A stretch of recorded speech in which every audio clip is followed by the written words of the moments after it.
ለምሳሌ የንብረቱ አይነት ቤት ቢሆንና ለዚህ ቤት የተገመተው ዋጋ 12 ሚሊዮን ብር ቢሆን የዚህ ንብረት ባለቤት በየዓመቱ የሚከፍለው የንብረት ግብር ስንት ይሆናል? እንግዲህ የንብረት ግብር ካልኩሌት ለማድረግ በመጀመሪያ ደረጃ የሚያስፈልገን ለንብረቱ ወይም ለቤቱ የተገመተው ዋጋ ይሆናል። ይህን ካወቀን ቀጥታ ወደ ስሌቱ እንገባለን ማለት ነው። አዋጁ ላይ በግልጽ እንደተቀመጠው የንብረቱን ዋጋ የሚገምቱ ኮሚቴዎች በየከተማ አስተዳደሩ ወይም በየክልሎቹ ይኖራሉ። እነዚህ ኮሚቴዎች በየ5 ዓመቱ የሚታደስና ለ4 ዓመታት የሚያገለግል የንብረት ዋጋ አንዴ ይገምታሉ ማለት ነው። ይህም ማለት አንዴ በኮሚቴው የተገመተው የንብረት ዋጋ ለቀጣዮቹ ተከታታይ 4 ዓመታት የንብረት ግብር ይከፈልበትና በአምስተኛው ዓመት በድጋሚ ንብረቱ ይገመታል ማለት ነው። ስለዚህ በዚህ ኮንሴፕት መሰረት የሚሰላ ይሆናል ማለት ነው። ለምሳሌ አሁን በዚህ ኬዝ ለቤቱ በመጀመሪያ ዙር የተገመተው ዋጋ 12 ሚሊዮን ብር ቢሆን የዚህ ንብረት ባለቤት ለቀጣዮቹ 4 ዓመታት የሚከፍለውን የንብረት ግብር ካልኩሌት እናደርጋለን።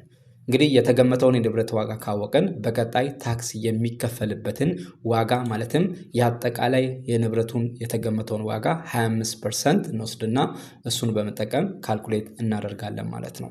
ይህንም ለማስላት በቀላሉ እኩል ይሆናል ብለን አጠቃላይ ለንብረቱ የተገመተው ዋጋ አሁን በዚህ ኬዝ 12 ሚሊዮን ነው። እሱን በ25% እናባዘዋለን። ከዛ በኋላ የምናገኘው ሪዛልት ታክስ የሚከፈልበት ዋጋ ይሆናል ማለት ነው። አሁን በዚህ ምሳሌ መሰረት አጠቃላይ ለንብረቱ 12 ሚሊዮን የተገመተው ከዚህ ላይ ታክስ የሚከፈልበት 25%ቱ 3 ሚሊዮን ብር ይሆናል ማለት ነው። ይህንን በመጠቀም ለቀጣዮቹ 4 ዓመታት የንብረቱ ባለቤት የሚከፍለውን የንብረት ግብር ካልኩሌት እናደርጋለን ማለት ነው። እንግዲህ ይህን ካልኩሌት ለማድረግ አዋጁ ላይ የንብረት ታክስ ምጣኔ ተቀምጧል። እሱን በመጠቀም ካልኩሌት እናደርጋለን ማለት ነው። ለቤት ከሆነ ዝቅተኛው ምጣኔ 0.1% ነው የተቀመጠው። ጣሪያው ወይም ከፍተኛው ምጣኔ ደግሞ 1% ነው ማለት ነው። ስለዚህ ከ1% በላይ መሆን አይችልም፣ ከ0.1% በታች መሆን አይችልም ማለት ነው። ስለዚህ በዚህ መሰረት እናሰላለን። ለመጀመሪያው ዓመት በዝቅተኛው ምጣኔ ይሰላል ማለት ነው። ይህንም ለማስላት እኩል ይሆናል ብለን ታክስ የሚከፈልበትን ዋጋ በ0.1% እናባዛለን። 0.1% ዛ ኢንተርላለን። አሁን በዚህ ኬስ የዚህ ንብረት ባለቤት በመጀመሪያው ዓመት 3000 ብር ይከፍላል ማለት ነው። በአራተኛው ዓመት በጣሪያ ወይም በከፍተኛው ምጣኔ ይከፍላል ማለት ነው። ይህም በ1% ማለት ነው እኩል ይሆናል ብለን ታክስ የሚከፈልበት ዋጋ ሲባዛ በ1% እዛ እንተላለን። የዚህ ንብረት ባለቤት አሁን በአራተኛ ዓመት ላይ 30,000 ብር ይከፍላል ማለት ነው። አሁን የሚቀረው በሁለተኛና በሶስተኛ ዓመት የሚከፍለው የንብረት ግብር ይሆናል ማለት ነው። ይህም አዋጁ ላይ በግልጽ ተቀምጧል። ለሁለተኛና ለሶስተኛ ዓመት ከተማ አስተዳደሮቹ ወይም ክልሎቹ በራሳቸው ዝቅተኛው ምጣኔና ጣሪያውን በመጠቀም ወይም በዛ ሬንጅ ውስጥ በመሆን በራሳቸው የንብረት ታክስ ምጣኔን መወሰን ይችላሉ ይላል ማለት ነው። ስለዚህ እነሱ በወሰኑት መሰረት ይሆናል ማለት ነው። ለምሳሌ ለዚህ ንብረት ባለቤት በሁለተኛ ዓመት ላይ 0.7% ቢገመትለት በዚህ መሰረት የሚሰላለት ይሆናል ማለት ነው። እኩል ይሆናል ብለን ታክስ የሚከፈልበት ዋጋ ሲባዛ በ0.7%። ስለዚህ በተገመተለት የንብረት ታክስ ምጣኔ መሰረት በሁለተኛ ዓመት 21,000 ብር ይከፍላል ማለት ነው። በሶስተኛ ዓመትን በተመሳሳይ መልኩ በዛ ሬንጅ ውስጥ በመሆን ራሳቸው የሚገምቱ ይሆናል ማለት ነው። ይህም ለምሳሌ በ0.9% ቢገመት በሶስተኛ ዓመት ላይ በዛ ምጣኔ መሰረት የሚሰላለት ይሆናል ማለት ነው። እኩል ይሆናል ብለን ታክስ የሚከፈልበት ዋጋ ሲባዛ በ0.9% ዛንተላለ። ስለዚህ በሶስተኛ ዓመት በተወሰነለት የንብረት ታክስ ምጣኔ መሰረት 27,000 ብር የሚከፍል ይሆናል ማለት ነው። ስለዚህ በዚህ መሰረት በሁለተኛና በሶስተኛ ዓመት በዛ ሬንጅ ውስጥ ሆነው ይገምቱና በዚሁ ስሌቱ የሚቀጥል ይሆናል ማለት ነው። አሁን የዚህ ንብረት ባለቤት በተገመተለት የንብረት ዋጋ መሰረት በመጀመሪያው ዓመት በ0.1% ምጣኔ 3000 ብር ይከፍላል። በሁለተኛ ዓመት በ0.7% ምጣኔ 21000 ብር ይከፍላል። በሶስተኛ ዓመት በ0.9% ምጣኔ 27000 ብር ይከፍላል። በአራተኛ ዓመት ደግሞ በ1% ምጣኔ ወይም በጣሪያው ምጣኔ 30000 ብር የሚከፍል ይሆናል ማለት ነው።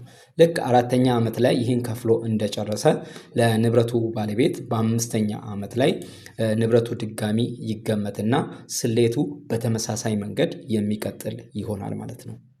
ስለዚህ በዚህ መሰረት ማስላት ትችላላችሁ። ኦኬ ሁለተኛውን ኬዝ እንመልከት። ለምሳሌ የንብረቱ አይነት ቦታ ቢሆንና ለዚህ ቦታ የተገመተው ዋጋ 7 ሚሊዮን ብር ቢሆን የዚህ ንብረት ባለቤት በየዓመቱ የሚከፍለው የንብረት ግብር ስንት ይሆናል የሚለውን ካልኩሌት እናደርጋለን። ኦልሞስት አሰራሩ ተመሳሳይ ነው የሚሆነው። አንዴ ለቦታው ይገመታል። ከተገመተው በኋላ ያ የተገመተው ዋጋ ለ4 ዓመታት ግብር ይከፈልበትና በአምስተኛ ዓመት ላይ ድጋሚ የሚገመት ይሆናል ማለት ነው። ኮንሴፕቱ ተመሳሳይ ነው የሚሆነው ማለት ነው። ስለዚህ ለንብረቱ የተገመተውን ዋጋ ካወቀን ከዛ ላይ 25%ቱን እናሰላለን ታክስ የሚከፈልበትን ዋጋ ለማግኘት ማለት ነው። እኩል ይሆናል ብለን ለንብረቱ ወይም በዚህ ኬዝ ለቦታው የተገመተው ዋጋ 7 ሚሊዮን ሲባዛ በ25% ከዛ የምናገኘው ሪዛልት ታክስ የሚከፈልበት ዋጋ ይሆናል ማለት ነው። አሁን በዚህ ኬዝ 1,750,000 ብር ታክስ የሚከፈልበት ዋጋ ይሆናል ማለት ነው። ይህንን በመጠቀም ለቀጣዮቹ 4 ዓመታት የንብረቱ ባለቤት የሚከፍለውን ግብር ካልኩሌት እናደርጋለን። አዋጁ ላይ ስለ ቦታ የተቀመጠው የንብረት ታክስ ምጣኔ አለ። ያም ለቦታ ከሆነ ዝቅተኛው ምጣኔ 0.2% ነው። ጣሪያው ወይም ከፍተኛው ምጣኔ 1% ነው ማለት ነው። ስለዚህ በዚህ የንብረት ታክስ ምጣኔ መሰረት ካልኩሌት እናደርጋለን።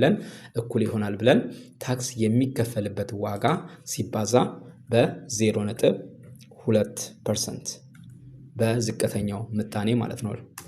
ስለዚህ የዚህ ንብረት ባለቤት በተገመተለት ዋጋ መሰረት ለመጀመሪያው ዓመት በዝቅተኛው ምጣኔ 3500 ብር ይከፍላል ማለት ነው። አራተኛ ዓመት ላይ ደግሞ በጣሪያ ወይም በከፍተኛው ምጣኔ ይከፍላል። እኩል ይሆናል ብለን ታክስ የሚከፈልበት ዋጋ ሲባዛ በ1%። ስለዚህ በአራተኛ ዓመት ላይ በተገመተለት ዋጋ መሰረት 17500 ብር ይከፍላል ማለት ነው።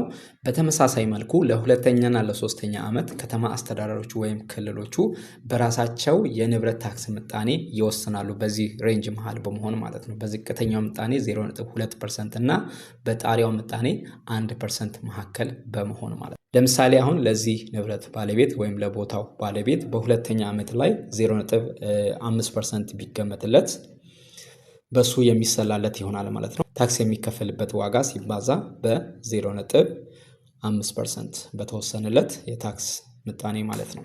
ስለዚህ በሁለተኛ ዓመት 8750 ብር ይከፍላል ማለት ነው።